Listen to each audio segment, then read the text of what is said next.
جب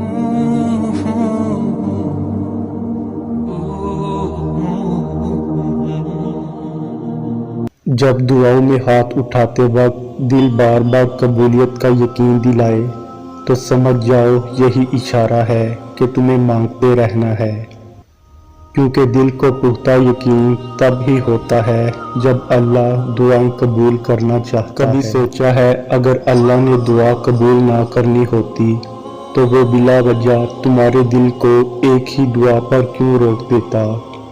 اگر قبول نہ ہونی ہوتی تو اللہ تمہارا دل بھی تو بدل سکتا تھا۔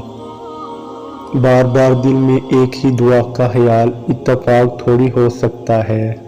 ناممکن کے راستے نظر آنے کے باوجود دل میں ایک ممکن کی آس بلا اتفاق تھوڑی ہو سکتا ہے۔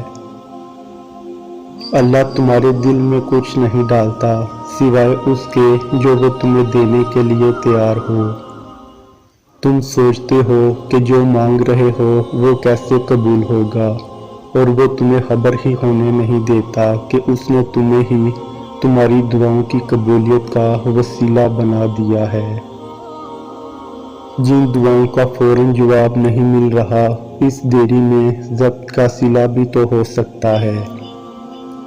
جو صبر تم اللہ کی رضا کے لیے کر رہے ہو، انعام میں تمہاری چاہت سے نوازا بھی تو جا سکتا ہے۔